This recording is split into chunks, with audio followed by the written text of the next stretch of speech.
welcome to the fourth in our series of 6 evenings, which provide an introduction or overview to the Old Testament. It's been 2 weeks since our last session. I understand that it's going to be even longer for our next. I think our next meeting will be a month from today, because we've got Holy Week coming up and all those sorts of activities. So if you want to mark your calendars, I think after tonight will be April 15th for our next session. Tax day, yeah, good point.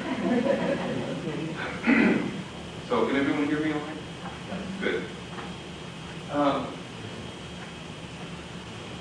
Marguerite provided me with the summary paper, which some of you need to fill out in order to do your certification for this class. I apologize to the rest of you, but if I could take just a moment, I thought I might mention a few things that would help you fill this out, those of you that are doing this. Question number 1 is, a critical study of the Old Testament is essential for anyone to more clearly understand God's Word because, and then by critical study they say they mean form, literary style, text, source criticism. One thing that I would mention there if I were you would be source criticism. We dealt with the first 2 chapters of Genesis as an example from whence we derived the necessity of using source criticism. Also, reference is made here to form. You'll recall that one of the excerpts from the councils and the popes that was provided last class had to do with Pius XII concerning the importance of noticing the form of the work that you're reading in the Bible. Is it a poem? Is it a play? So on. Certainly I mentioned those things there. Also, number 2, the core of the Old Testament theme of covenant. Examples of the people's response or lack of response to the covenant are, well, certainly the theme of covenant is very important in the Old Testament, and we discussed it the very first night because we discussed why we call the older set of books Old Testament, meaning covenant, and the new set of books New Testament, or New Covenant. And that brought us to a consideration of Jeremiah's prophecy concerning the coming of the New Covenant someday. Jesus' reference to Jeremiah at the Last Supper when he said, "This is the blood of the covenant," and so on. Those are things that can be brought up in answer to that question. The third says, the kings were the anointed people of God in the Old Testament. God used them to guide his people because. Well, that hopefully we can have some information on this evening because we're going to be considering King David in part tonight, so hopefully that'll help. Choose one of the prophets in the Old Testament, relate the message to modern day events, will be our last evening. We basically spent the first half of our lecture series providing background on how to approach the Old Testament and getting a kind of fundamental orientation within it. These last 3 classes I want to spend primarily on each of the 3 major divisions of the Old Testament. You'll recall that first you have the historical books, then you have the wisdom literature, Job, Psalms, Proverbs, etc. And then you have the prophets. So tonight, after we finish off our history of Israel survey, which really belongs to the first half, background material, we're going to look at an excerpt from the historical books. Next class, a month from tonight, we'll take a look at the wisdom literature, that middle set of books in the Old Testament, and then our final session will be on prophets, especially how the prophets look toward the coming of Christ, which gets us ready for the New Testament. So these last 2 questions on prophets and on wisdom literature will best be answered after we've completed the lecture series. Okay?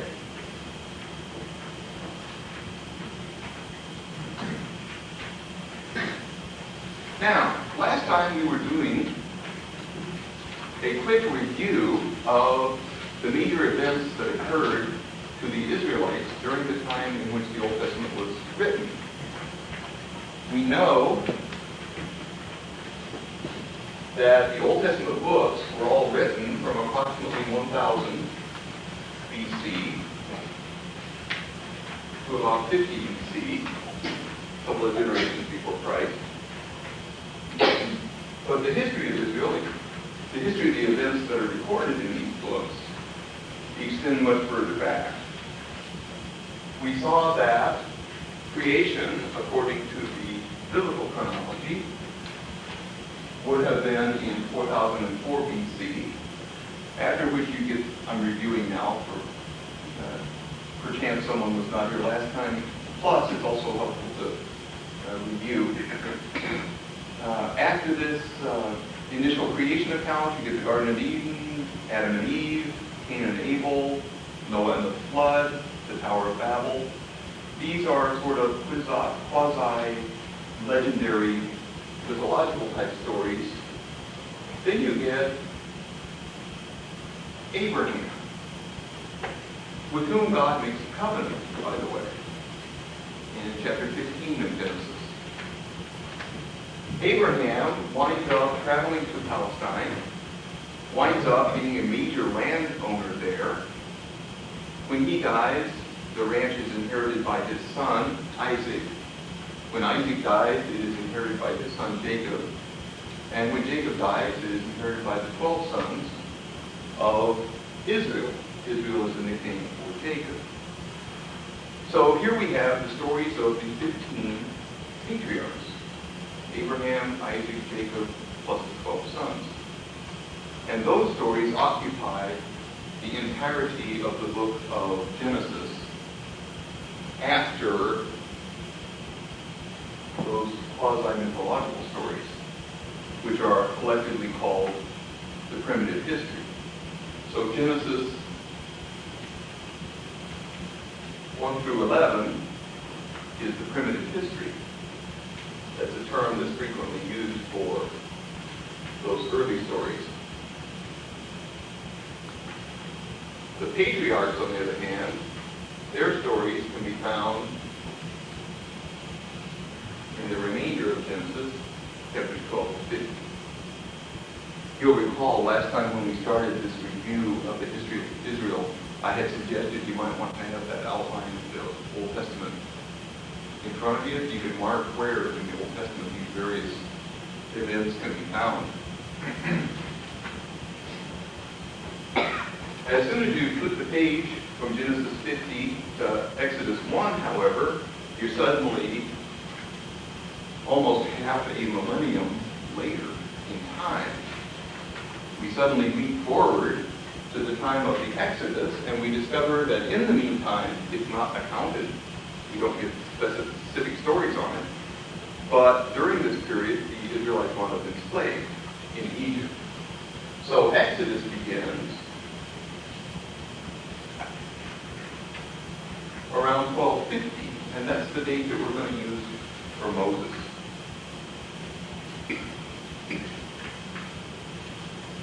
Moses led the Israelites out of Egypt. Pharaoh and the army followed, were destroyed in the water. Moses and the Israelites then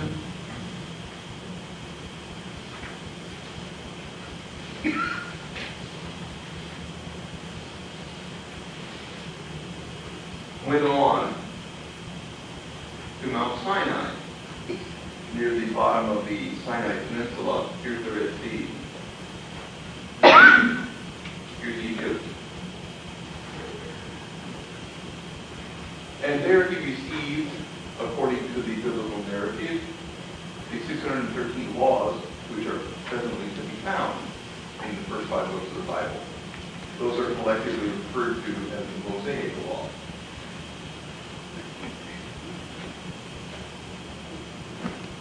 Having collected the laws, the Israelites then do the second half of the wilderness wanderings.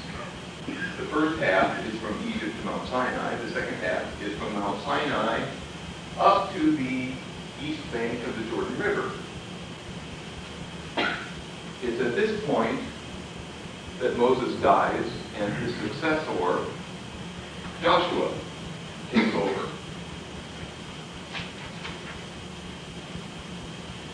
Joshua was the leader of the Israelites when they entered the Holy Land and conquered it from the people who were there previously. The previous inhabitants of the Holy Land were the Canaanites. So the land was called Canaan prior to the entry of the Israelites into the country. Once they had entered, it then became known as the land of Israel.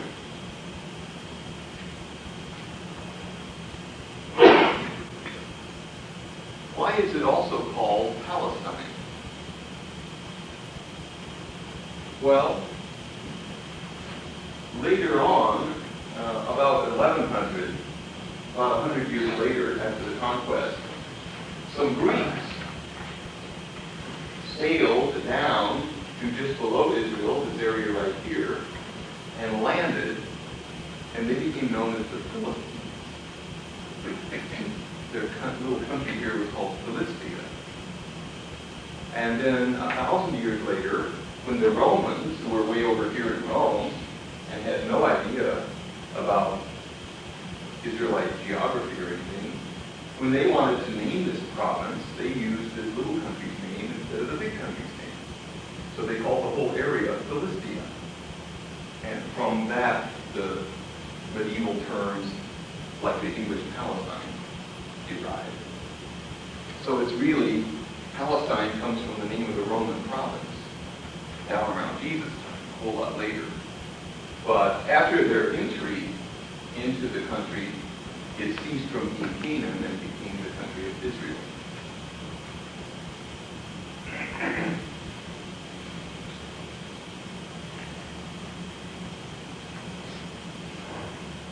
This is approximately where we were last time, isn't it? I think we had done the Exodus from Egypt, and we got to Mount Sinai, didn't we, last time? Okay, so we've just left Sinai, and we've now hit our first major event, not yet covered, namely the Conquest under Joshua. As soon as the Israelites conquered this entire territory and reduced the initial inhabitants to slave labor, each tribe picked out its own territory where it wanted to live. So you had the tribe of Issachar here, the tribe of Zebulun here, here's the tribe of Gad, here's the tribe of Asher, here's the Joseph tribe, here's Simeon, here's Judah, Benjamin, etc., etc. Each tribe wound up with its own little territory. Consequently, there was no centralized government at this time, right after the Conquest. In fact, for a couple of hundred years, from 1220 to 1020, each tribe was an autonomous political unit. It was completely in charge of itself. No other tribe could tell it what to do. There were no laws that overarched all the communities and so on. Yeah, once a year, all of the tribes sent representatives to a central shrine, Shechem, where they would renew their allegiances to one another. They were all allied militarily, and they would all reassert their worship of the one God, Yahweh, which they all had in common. But as far as day-to-day government and that sort of thing, each tribe was on its own. This posed a problem. Because they were divided, therefore, they appeared weak. And that meant that the surrounding countries, like Philistia, but also 5 other countries that surrounded the land of Israel. In addition to Philistia, there was also Edom, E-D-O-M, Moab, M-O-A-B, Ammon, A-M-M-O-N, Aram, A-R-A-M, and present-day Lebanon, Phoenicia. These 6 countries thought that they could easily expand their territory by taking over one of these tribes. Philistia would occasionally attack Judah, which was right here, or Edom would frequently attack Simeon, which is right here, or Aram would attack Gad, and so on. So what happened when one of these neighboring countries attacked one of the tribes? Well, whatever tribe got attacked would immediately send runners out to all the other tribes and say, oh, we're being attacked by so-and-so. Send us your young men of military age and help us defend ourselves. That's exactly what would happen. All of the young men from all the other tribes would go to that spot and form an ad hoc army. The only problem was, you can't have an army without leaders of the army. And there were no leaders, because there's no permanent standing army. So every time an ad hoc army formed, somebody had to become the general in charge of the army. And whenever somebody who was very charismatic and everybody just felt like following this fellow because he was well-built physically and commanding presence and that sort of thing, every time one of these fellows took over the army, he became known as a judge. Now that's kind of a misnomer, because you think of a judge, you think of black robe, white wig, something like that. No, not at all. It is true that after the army would fight off Aram, if it was attacking Gad, or Moab, if it was attacking Simeon, then everybody would go back to their own tribes. Everybody would settle down on their own farms. But the guy who had served as general temporarily would still sort of be looked at as the ultimate Supreme Court. If there was a case within a tribe that the tribe could not settle, they sent it to him. So yeah, he did have a judicial function, sort of, but his main function was to be a charismatic military leader during the time of crisis. That's really what a judge is. Where can you find the stories of the judges? Book of Judges, yeah, that's an easy. The period covered in the Book of Judges is from 1220, when the initial entry into the land occurs, to 1020, period of the Judges. Well, eventually the Israelites wised up, and they said, hey, look, we keep getting attacked by these neighboring countries. That's because each of us remains this independent little political unit of its own. Why don't we all form one big country? Why don't we have a king over us, the way that our neighbors do? The Edomites have a king. The Phoenicians have a king. The Mesopotamians, the Egyptians, everybody else has kings. Why don't we form a single nation? And that's exactly what they did in 1020. The first king was anointed by Samuel, and his name was Saul. Saul, however, is kind of a transitional figure. In a way, he's a primitive king. He's sort of still half like a judge, and not completely like a king, the way that you would think of a king with a crown and that sort of thing. So it is true that Saul is the first king, but the first fully developed civilized king, so to speak, is David, who took the throne, conveniently enough, in the year 1000 BC, as well as anybody can figure. All of these dates might be off a little bit, and the further back you go, the further the margin of error. But the margin of error here, for example, is only within 1 or 2 years. So we feel fairly confident that most of these dates that I'm giving you tonight, especially from here on down. So David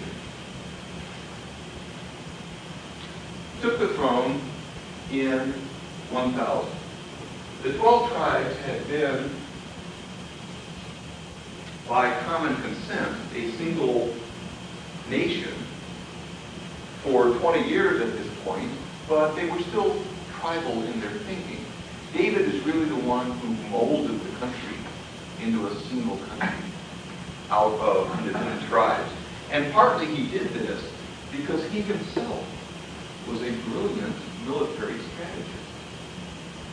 In fact, that was his greatest claim to fame in his life, was as a general of the Israelite army. He solidified the army. He made it into a extremely strong military presence, and he very quickly turned the table on all of these other countries around Israel that had been attacking him.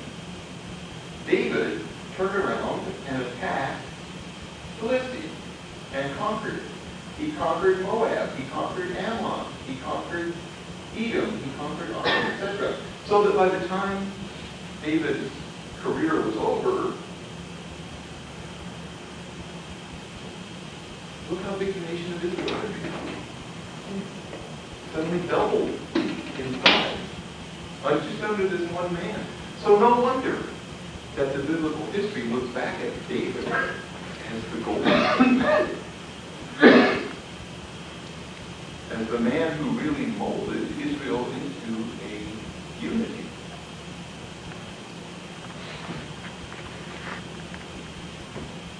Because David doubled the size of Israel and incorporated into the territory of Israel all of these neighboring nations, therefore, all of the wealth from these neighboring countries came flowing into the capital which David had founded.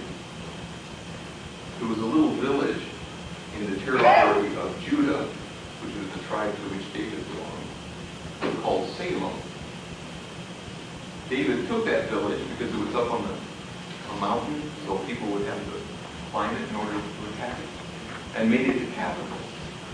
Partly because it was easily defended, partly because it was surrounded by the fellow Judah. But that became the capital as of David. All of this wealth came flowing in to the new capital. Now, David himself was not a especially sophisticated sort of person. When he died, however, his son took over, Solomon. And Solomon really raised Israel to the most glorious period of civilization that Israel ever experienced.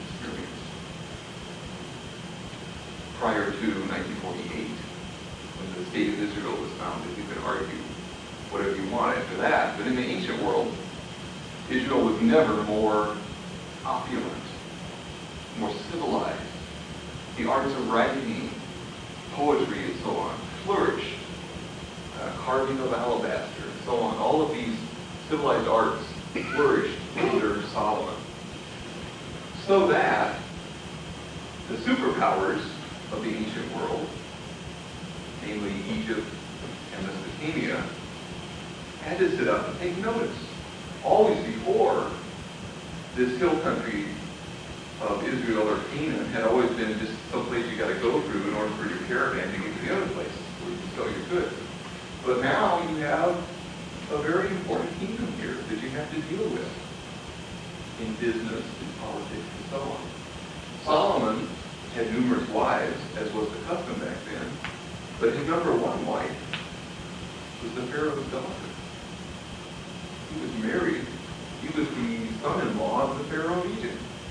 So Israel had become a major player on the stage of history at this point. Well, it doesn't last long. It doesn't last past Solomon, in fact. But it was nice while it lasted. What happened? Oh, I should put Solomon down here for a date. We'll say circa, C-I-R-C-A, that means approximately. We'll say circa 950 for Solomon, because granted his reign lasted more than a year, but that's the year in which he built the temple in Jerusalem. And the temple very quickly becomes the focal point of Israelite religion from then on. No longer is it so much the case that every Israelite does sacrifices to Yahweh on some local altar right outside his village. From now on, the tendency the increasingly stronger tendency will be to centralize worship at the temple in Jerusalem.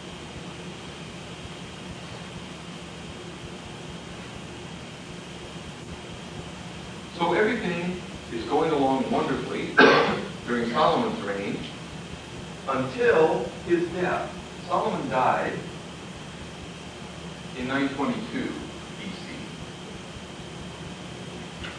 And unfortunately, his son was nowhere near the leader that his dad had been.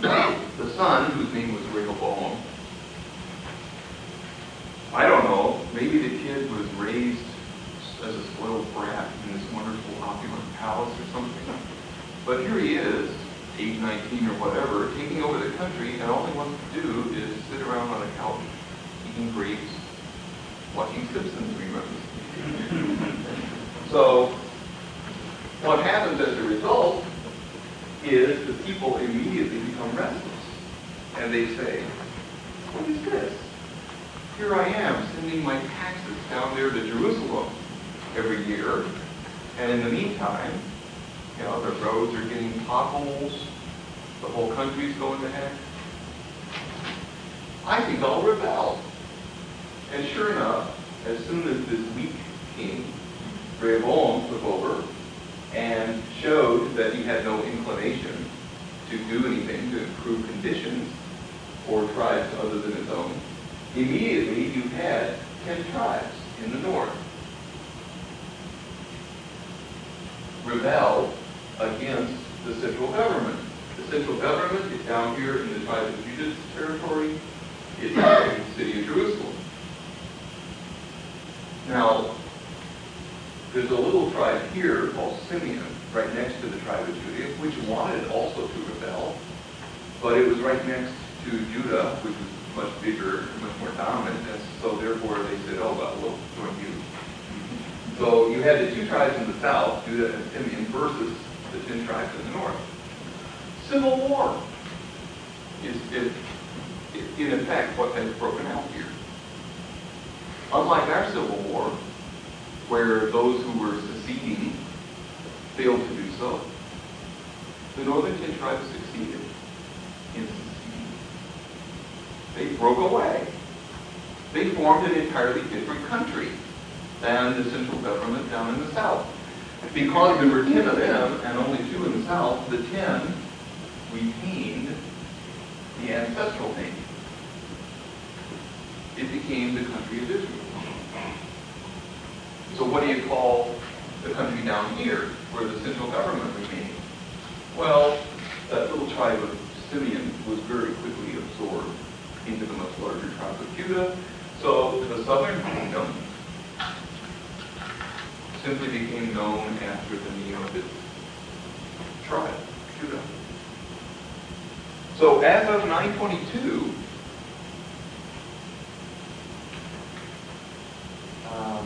you have a division of the kingdom.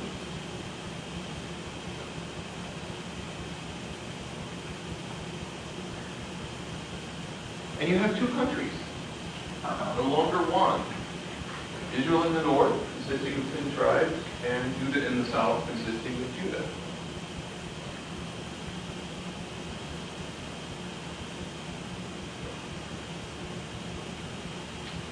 Let me bring up to speed here where you can find these various episodes in the Bible.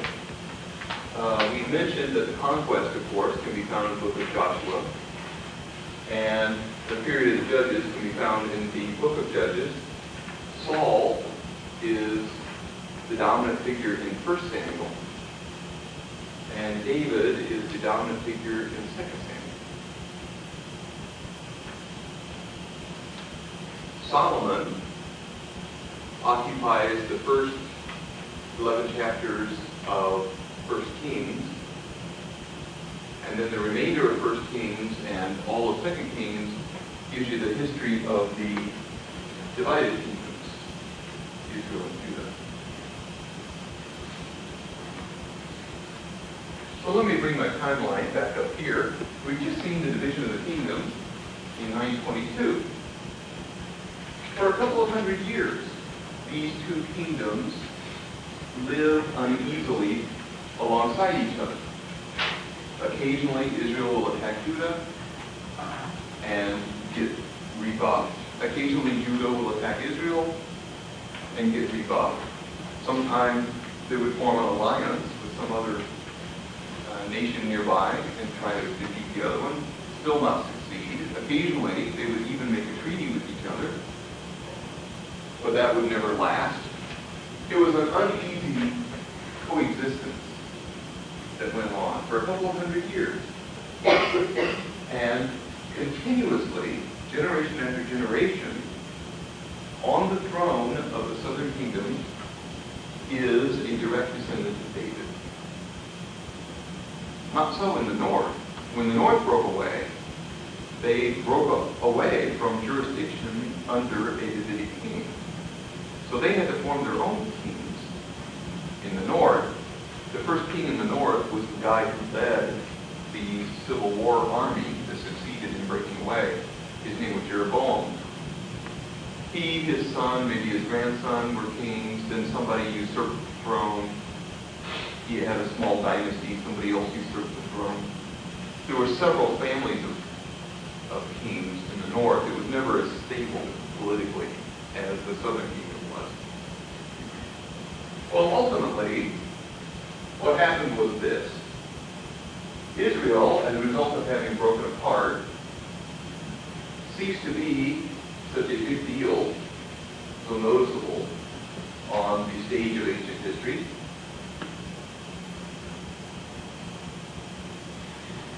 And as it shrank, this area, which is the northern part of Mesopotamia, grew. You'll remember a couple of sessions ago I mentioned Mesos Potamos, means middle of the rivers, Tigris and Euphrates. So this whole area, the land between the rivers, was called Mesopotamia. Northern Mesopotamia is Assyria. Southern Mesopotamia used to be Sumeria before the Israelites showed up in history.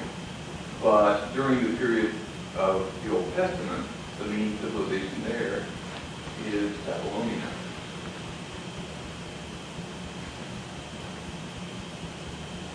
So Assyria becomes increasingly dominant as an empire during the 900s, 800s, 700s. Consequently, they become so strong that by 721, they are able to turn their attention to Israel.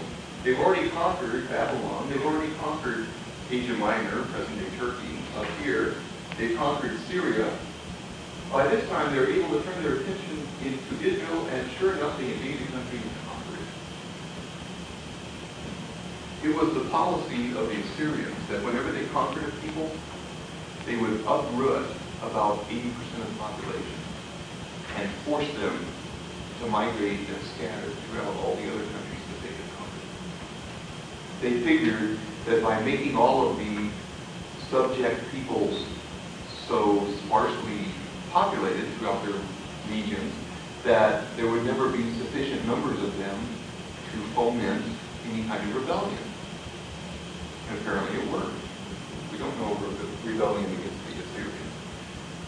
But this was disastrous for the northern 10 tribes. That means that the northern 10 tribes, 80% of them, were ripped up out of their farms and scattered out amongst Asia Minor, Syria, Assyria, Babylonia. Have you ever heard the phrase, the lost 10 tribes? That's when they got lost. Right there. 721 was the Assyrian exile.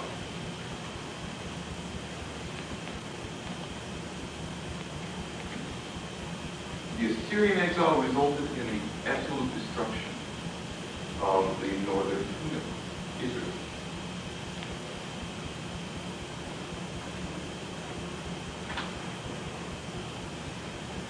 Well, obviously, the Assyrians, having conquered its people, now turned their attention to the next nation in line, namely Judah. However, the Assyrians have been fighting a lot of wars for a long time against Babylonia, against Asia Minor, now against Israel.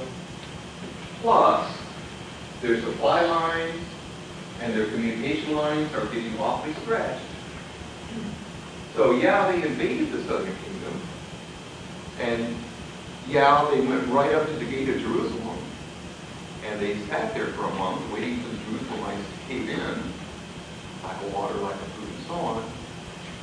But it was the Assyrians who blinked first and said, oh, to heck with it. And they turned around and went home. So Judah just barely survived the Assyrians. Consequently, the history of the Israelites in the Old Testament from this point on is going to be basically the history of the Judahites. That's why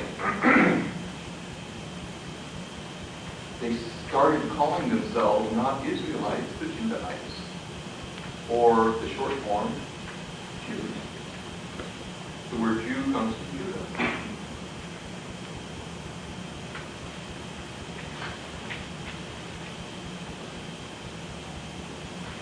So Judah successfully fended off Assyria, and Assyria went back home. However, over the next 100 or so years, the Assyrian Empire starts to collapse. All empires collapse. Some of the reason why will be internal corruption. Some of the reason will be external pressures. In this case, Assyria underwent internal corruption, but it also underwent external pressure because the southern half of Mesopotamia, namely Babylonia, became increasingly powerful. So as Assyria waned in strength, Babylonia increased in strength, or waxed in strength, to the point where, in 612, Babylonia conquered Assyria. Having conquered Assyria, they then moved on and conquered Syria and conquered Asia Minor and turned their attention this way. This was no sweat. This territory had already been part of Assyria. So they were still in full vigor when they came down and attacked Judah.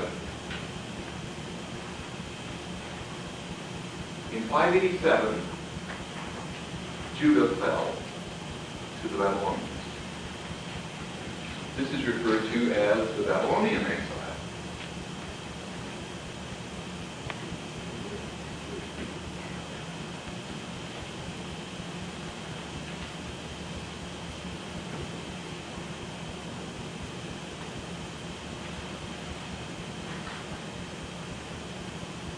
The most important date of all the dates in Old Testament history is surely the Exodus, right? I mean, we all, I think, agree on that. Most people know that. What most people don't realize is the second most important date in Old Testament history is 587, the Babylonian exile. Why is this so important? Because the entire nation was destroyed. The Jews, in effect, ceased to exist as a political unit. Not only that, but the Babylonians breached the city wall of Jerusalem, came in, tore apart all the buildings, and demolished the temple. Talk about a trauma. The temple, according to Jewish religion back then, was the spot on earth where God dwelled. God chose to dwell in the temple in Jerusalem in a way that he chose not to dwell anywhere else. He chose to set up his tent here among his people. So what's the meaning of the destruction of the temple? God has deserted us. God has turned his back on us. God is punishing us. Why? What do we do? There's a major reevaluation of their own history that occurs at this point. And they asked the question, let's look back and see what we did that was so horrible that could have resulted in what to them was like the Holocaust is today. One of their number chose to write down these reflections on what it was that we did that was so bad that caused this. And that guy is the one who wrote the Deuteronomistic history. Remember the second subdivision in the historical books. First you got the Pentateuch, then you got the Deuteronomistic history. After Genesis, Exodus, Leviticus, Numbers, Deuteronomy, then you've got Joshua, Judges, 1 Samuel, 2 Samuel, 1 Kings, 2 Kings. Those 6 volumes were written right after the Babylonian exile. And they are an attempt to figure out what we did that could have caused this horrible destruction. That's why this history got written. The Babylonians had a policy of exile that differed from the policy that the Assyrians had. The Assyrians figure, uproot 80% of the people, scatter them everywhere, you'll never have a problem. The Babylonians thought that was a little drastic. They thought that all that was necessary was to uproot the nobles. They figured that if you took away into exile the intelligentsia, the nobles, the people at court, the guys who know how to read and write, then the little schmucks down on the farm, they're not going to cause any problems. And apparently the Babylonians were right. There were no rebellions against them. But that was exactly what they did. They took the upper crust of Israelite society, the priests, the king and his family, the nobles, the scribes, the bureaucrats. All of these people were transported back over to the capital of Babylon. One reason why Babylon gets such bad press.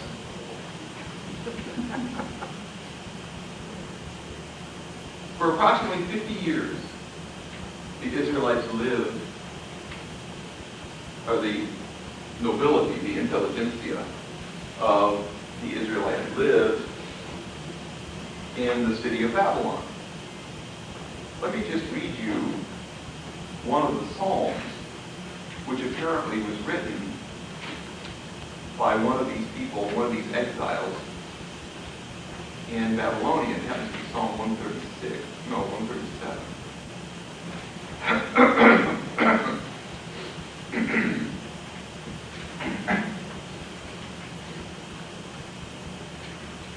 By the rivers of Babylon, there we sat down and there we wept when we remembered Jerusalem. On the willows there, we hung up our harps. For there our captors asked us for songs. Our tormentors asked for mirth, saying, "Sing us one of the songs of Zion." You can sort of picture this, you know. The Babylonians have conquered Judah and brought the nobility back over. And then the Babylonians are all happy. I mean, they just made a major conquest. They're sitting around getting drunk. And they say to these captives, "Hey, sing us one of those weird songs, like, sing us one of the songs of Zion." How could we sing the Lord's song in a foreign land? If I forget you, Jerusalem, let my right hand wither. Let my tongue cling to the roof of my mouth. If I do not remember you, if I do not set Jerusalem above my highest joy. It really tells you the emotion that these exiles felt for the homeland, especially Jerusalem, because Jerusalem represented not just the city, but their relationship with God, because that's where they related to God. And that's where they want to go back.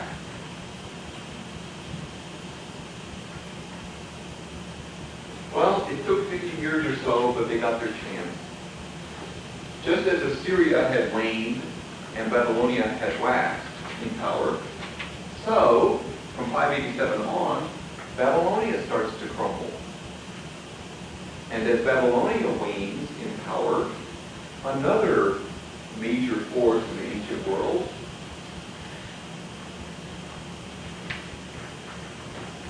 Persia, waxes in power.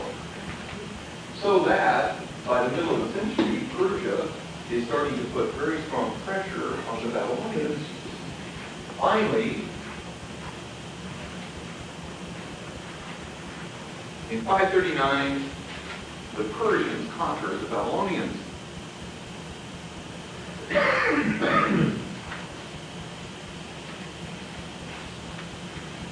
The king of the Persians was a fellow named Cyrus.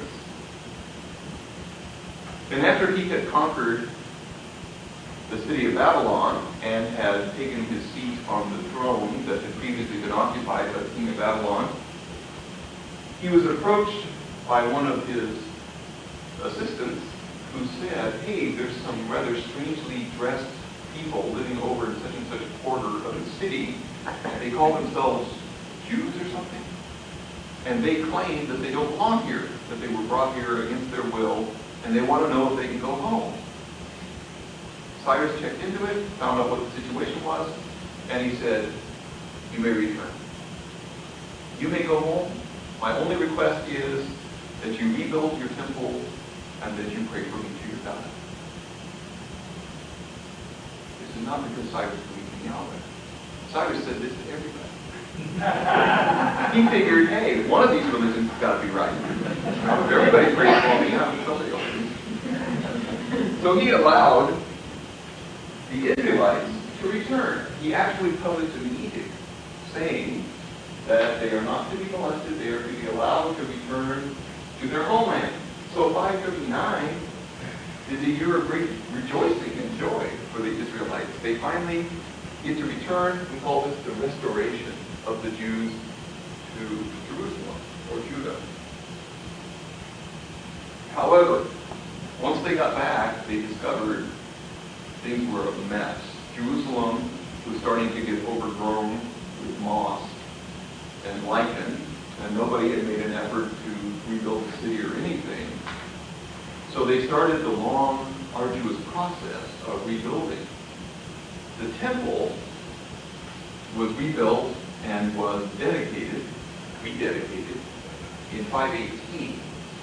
But we're told that at the ceremony there was a lot of weeping because the old temple had been so glorious, the one that Solomon had built. And now basically they got a log cabin for the temple. Over the centuries, this second temple will become glorious, will become a huge wonder of the world, really. And it's the second temple, the one that's built in 518, that 500 years later, Jesus will go in with the whip of cords and overturn the money-changing temple, tables and so on. So it will eventually become a glorious temple, but at this point, when they first rededicate it, it's very meager. But at least they have a temple rebuilt. Well, from then on, the Jews live under the Persians. This lasts for a couple hundred years. The Persians are pretty decent to live under, really.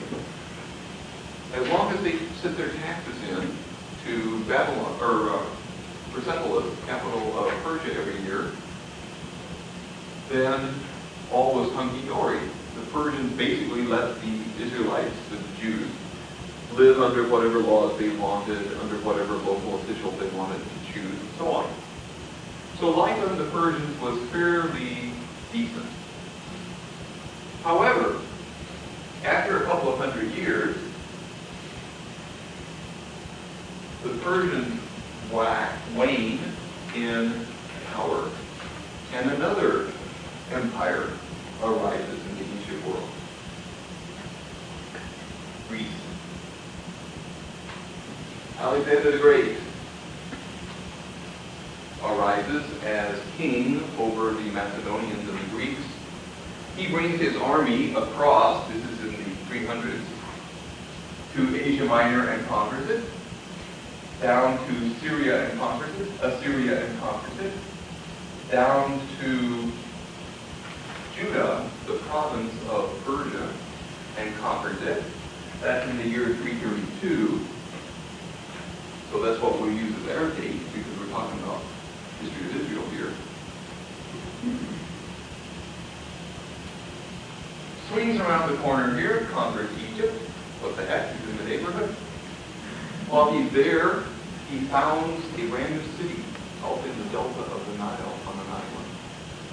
Of course, he names it after himself, Alexandria. Has to put the IA on the end because cities are within. But that's the founding of the city of Alexandria. By the time of Jesus, Alexandria was probably the largest city in the world, bigger than Rome in Jesus' day.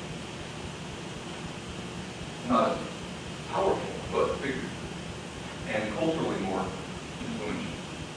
Anyway, having conquered Egypt, Alex and his army turned back around the corner, came over and conquered the Persians in their homeland, went on down. Gosh, what's on down from Persia? India. Went down and conquered at least northwest India, after which his army said, enough already. You know, I haven't seen my wife for 20 years. So the army basically refused to continue on, although he wanted to go as far as he could. So he had to submit to his army's will. Half of the army built boats here on the coast of India, and they sailed over and up the Red Sea to what is nowadays the Suez Canal. And at that point, they carried their boats over, or I forget, perhaps they rebuilt some over here, and then sailed home. The other half of the army, however, came back with Alexander overland to Babylon. Alexander figured Babylon has a history of being a center of empire, and it's sort of centrally located between my western conquest and my eastern conquest. So I'm going to make Babylon the capital of my kingdom. He arrived in Babylon, he started setting up his empire. A couple of months later, somebody put poison in his food and died. So much empire. What happened after Alexander died? Well, his conquest, his empire, broke into 4 pieces. And each of the 4 generals that had been right underneath Alexander became the king of one of these 4 pieces of the empire. My map's getting overloaded. Let me do a fresh one.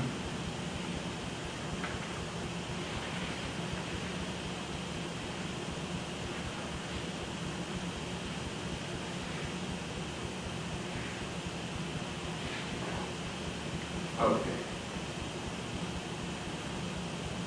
One of the 4 pieces was Egypt. And the general underneath Alexander named Ptolemy, P-T-O-L, took over that territory. Another of the territories was Greece. Macedonia plus the peninsular states. Another of the 4 generals, I think it was Antiochus, took over, Antigonus, took over that territory. A third of the generals took over what previously had been the possessions of the Persian Empire, which Alexander has now incorporated. And of course, the Persian Empire included Persia, Asia Minor, and Israel, as well as Mesopotamia. So the guy who got off with this chunk really made out well. His name was Seleucus, General Seleucus. Consequently, from then on, the Persian Empire is called the Seleucid Empire. And the Israelites are going to live as part of, as a province of, the Seleucid Empire, named after the general who simply ended with the U.S. What about India? Too far away. That reverted back to the indigenous owners. And what about the 4th guy? Well, he really got the short end of the 32 items out here in the Union. Hardly anything. Roads, sled laws, costs, those sorts of things. But there you have the 4 kingdoms that the 4 generals wound up with. Consequently, from 332 on, the Israelites are living under the Greeks.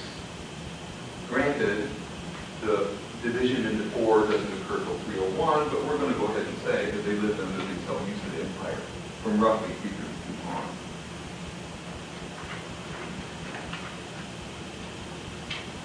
Now, once again, living under the Greeks is not bad, comparatively.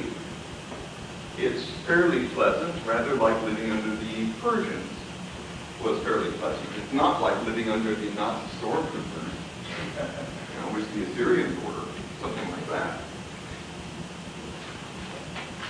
So for 100, 150 years, the Israelites lived under the Greeks in a relatively tolerable situation until one guy becomes the emperor of the Seleucid Empire, and this guy was crazy. Literally. I suspect that if he were alive now, he'd be put in an insane. Because this emperor, his name was Antiochus Epiphanes IV, genuinely believed that he was Zeus. You know who Zeus was, right? Jupiter?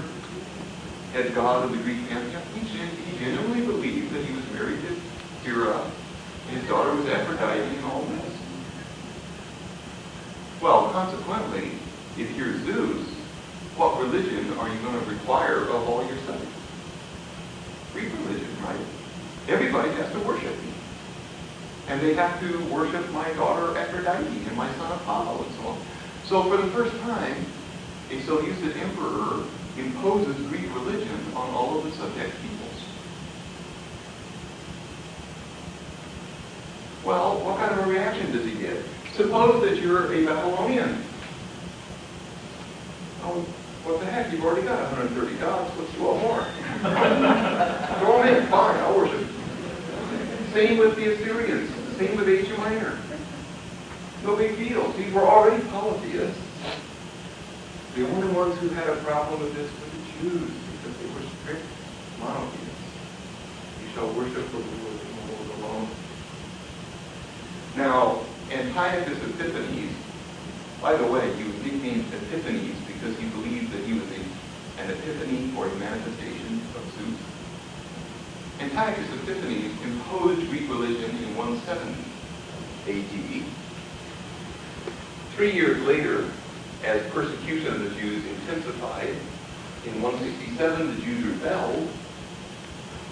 The Jews formed a guerrilla army out here in the Arabian desert,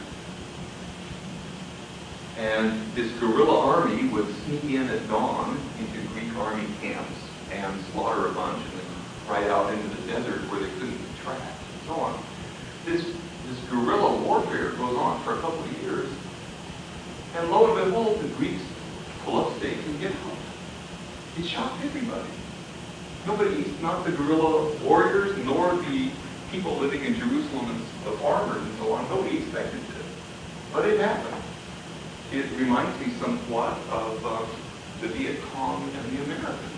I mean, here you have the major power in the world being nipped at by the Viet Cong that got up and got out. So lo and behold, and here's the major date for it, in 165, Israel became an independent country. It was independent of the Greeks. Not just that, but prior to the Greeks, it had been under the Persians. Prior to the Persians, it had been under the Babylonians. This is the first time that they have been independent since when? 587, right?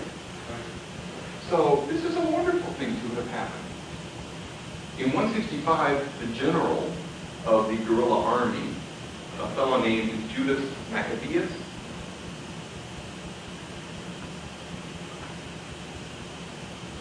Maccabeus means hammer. That was his nickname. Judah the Hammer. He went in there and smacked the Greeks and he got out.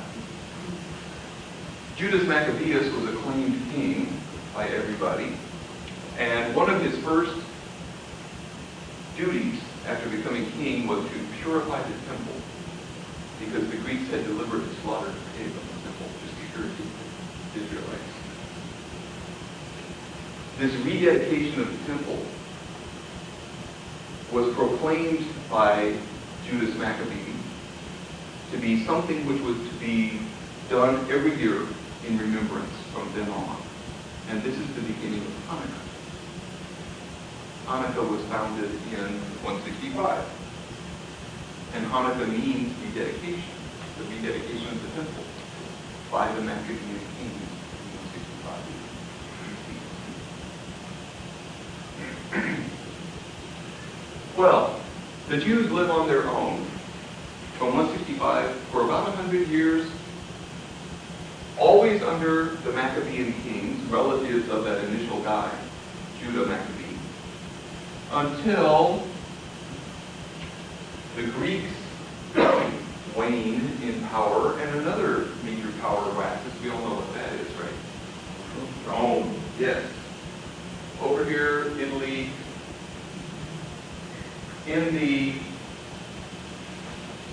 From 200 BC onward, the Romans have been expanding. First they took over the entire Italian peninsula, then they took over Carthage, the Punic Wars. By the time you get to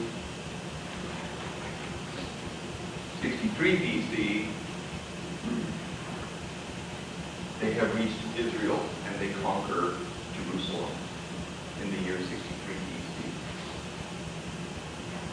I don't know if you remember that there was a triumvirate that was in charge of Rome at this time: Julius Caesar, Mark Antony, and Pompey. The general who marched into Jerusalem was Pompey, one of those three. At any rate, it's because the Romans took over in 63 BC that 3 or 4 generations later, when Jesus is born and the Gospels get written, you find people in there referred to like Caesar Augustus, Pontius Pilate, King Festus. So there is the history of the Israelites up until the New Testament period. This goes beyond the history of the New Testament, of the Israelites in the Old Testament. But as a footnote, let me just add, the Second Temple, the one that was created in 518, got destroyed also. This happened in 70 AD by the Romans because the Jews were foolish enough to rebel against the Romans. And when was the Third Temple built? Never has been. There is no Third Temple.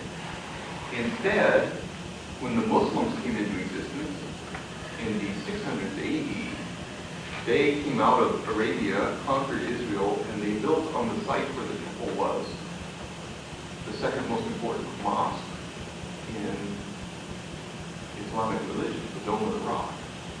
Supposedly the spot from whence Muhammad ascended into heaven. So, no way are the Israelites capable of rebuilding the temple at this time. But I know that there are arch-conservative rabbis over there who are just holding their breath.